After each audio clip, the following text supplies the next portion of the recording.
اب دیکھیے میں ایک بات عرض کر دوں جو مجھے پہلے کہنی چاہیے تھی. یہ حال کس بلا کا نام ہے یہ معین نہیں ہو سکتا، اس لیے کہ ہر لمحہ ایک لمحے پہلے تو ماضی اور ایک لمحے بعد مستقبل. تو حال کیا ہے؟ حال کسے کہیں گے؟ جیسے آپ نے جیومیٹری میں پڑھا ہوگا، نقطہ کسے کہتے ہیں؟ پوائنٹ جس کی کوئی ڈائمنشن نہ ہو، نہ چوڑائی نہ موٹائی، کچھ نہیں. لائن کسے کہتے ہیں؟ جس کی صرف ایک ڈائمنشن ہے، لینگتھ ہوگی، اس میں کوئی چوڑائی موٹائی نہیں ہوگی. تو یہی معاملہ حال کا ہے. ماضی اور مستقبل کے درمیان ایک یوں سمجھیے کہ ایک فرضی سی لائن ہے جسے ہم حال کہتے ہیں. لیکن یہاں امت مسلمہ کے معاملے میں پہلی جنگ عظیم پر جبکہ ہمارے زوال کا معاملہ انتہا کو پہنچ گیا، اس کے بعد سے لے کر اب تک کے دور کو میں حال قرار دے رہا ہوں. تقریباً 1 صدی، ابھی 10 سال کم ہے، اس کو میں امت کا حال قرار دے رہا ہوں.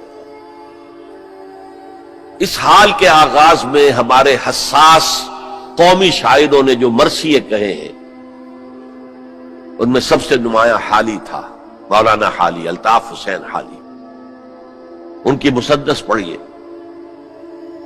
اس کے سرنامے پر جو 2 اشعار لکھے ہیں، کس قدر درد ہے، کتنا کرب ہے اس میں. پستی کا کوئی حد سے گزر نہ دیکھے، اسلام کا گر کر نہ ابھر نہ دیکھے، مانے نہ کبھی کہ مد ہے ہر جزر کے بعد، دنیا کا ہمارے جو اتر نہ دیکھے. یہ مد و جزر میں تو جزر کے بعد مد آتا ہے، ہمارا تو اب جزر ہی جزر ہے، جزر ہی جزر ہے، مد کا کوئی سوال ہی نہیں. beginning with the fall of Spain، 500 برس گن لیجئے، 1492 سے لے کر اور 1920 تک تقریباً سمجھیے یہ ہمارا زوال زوال زوال زوال زوال زوال زوال پٹائی. اب جو یہ ہے حال کا معاملہ، اس کا جو میری آبزرویشن ہے وہ یہ ہے، اس میں 2 پروسیس چل رہے ہیں سائیڈ بائی سائیڈ. جیسے قرآن مجید میں ہے سورہ رحمان میں، مرج البحرین یلتقیان بینہما برزخ لا یبغیان. چلائے اللہ نے 2 دریا، 2 روئیں چل رہی ہیں سمندر میں، ایک ٹھنڈے پانی کی رو ہے، گرم پانی کی رو ہے، سائیڈ بائی سائیڈ ہیں، انٹرمنگل کرتے نہیں، معلوم ہوتا درمیان میں کوئی انویزیبل پردہ ہے. بینہما برزخ لا یبغیان. اسی طرح ایک پروسیس تو رینائسنس کا ہے جو شروع ہو گیا تھا تقریباً پہلی جنگ عظیم کے کچھ 10 برس کے بعد، اور ایک یہ کہ ہمارا وہ ڈاؤن فال مزید بڑھتا جا رہا ہے، ہم اور گرتے جا رہے ہیں اور پستی میں جا رہے ہیں. یہ دونوں پروسیس ہیں جو ساتھ ساتھ شروع ہوئے. رینائسنس کا پروسیس کیا تھا؟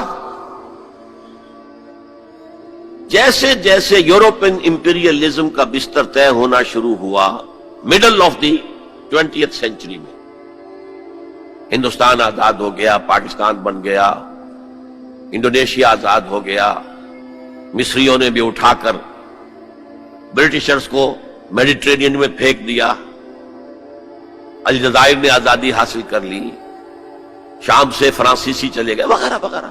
یہ بستر کولونیل بیڈ یہ رول ہو رہا ہے. اس سے مسلمانوں کو ایک اپنا ماضی یاد آیا. ہمارا بھی تو ایک نظام تھا نا. پہلا جو ہے رینائسنس کا عمل وہ تو تھا آزادی کی تحریکیں جو پوری دنیا میں چلی. سیو کارنو کی قیادت میں آزادی حاصل کی ہے انڈونیشیا نے،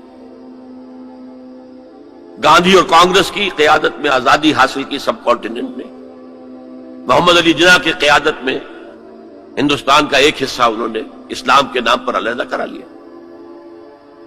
تو آزادی کی تحریکیں جو ہے یہ فرسٹ فیز تھی اس رینائسنس کا، تاکہ آزادی مل گئی. اس کے بعد یہ سیکنڈ فیز آیا.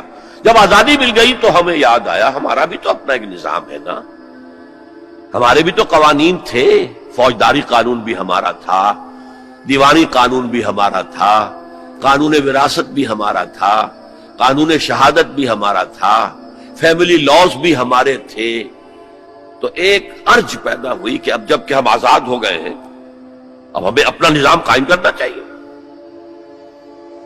لہذا اسلامی نظام کے قیام کے لیے تحریکیں کراپ اپ ہوئی ہیں بیک وقت، سائملٹینیسلی مختلف ممالک۔ مسجومی party of Indonesia, Jamaat Islami of the Indian سب کانٹیننٹ،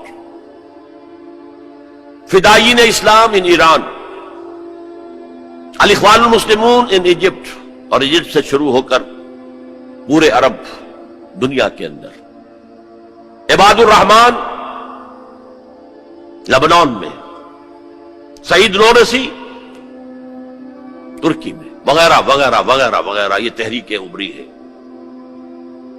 اور ان کے اندر ایک جذبہ ابھرا ہے اپنے ماضی کی باز یافت، اسلام کو ایک نظام کی حیثیت سے قائم کرنا۔ انڈین سب کانٹیننٹ میں اسی نعرے کو اپنایا مسلم لیگ نے، اور یہ نعرہ تھا جس کی وجہ سے 46 کے الیکشن میں مسلم لیگ کو وہ حیثیت حاصل ہو گئی کہ وہ مسلمانوں کی واحد نمائندہ جماعت قرار پائی، اور پھر بارگین کرنے کا پورا موقع اسے مل گیا۔ لیکن صرف پاکستان کی تحریک کے معاملے میں مذہب کو انووک کیا گیا، باقی کہیں نہیں۔ باقی لوکل نیشنلزم کھڑا ہوا ہے، عرب نیشنلزم، اس کے حوالے سے عربوں نے آزادیاں حاصل کی ہیں۔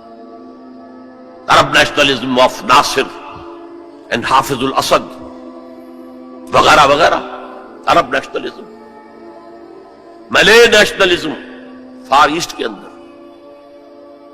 ترکی کا بھی جو حصہ مصطفیٰ کمال نے بچا لیا وہ ٹرک نیشنلزم کی بنیاد پر، اسلام کی تو جڑیں کھود دی اس نے وہاں۔ اذان عربی میں نہیں ہو سکتی، نماز عربی میں نہیں ہو سکتی، عورت برقع نہیں لے سکتی، آپ ٹوپی نہیں پہن سکتے، عمامہ نہیں باندھ سکتے، ہیٹ پہننا ہوگا، انگریزی لباس پہننا ہوگا، وہ تو نام و نشان مٹانے کی کوشش کی۔ لیکن ٹرک نیشنلزم کی بنیاد پر کم سے کم ریزسٹنس، ورنہ واقعہ یہ ہے کہ دول یورپ جو ہیں وہ نام و نشان ترکی کا مٹا دیتے ہیں، اس لیے کہ اس قدر شدید ان کے اندر انتقامی جذبہ تھا۔ یہ قوم ہے جس نے ہمارے اتنے وسیع رقبے پر حکومت کی ہے اتنے طویل عرصے تک، nearly whole of East Europe was under them۔ لیکن یہ کہ بہرحال قومی اعتبار سے مصطفیٰ کمال کا کام بھی ہے کہ اس نے ترکی کو بچایا ہے، تو صحیح ایک ملک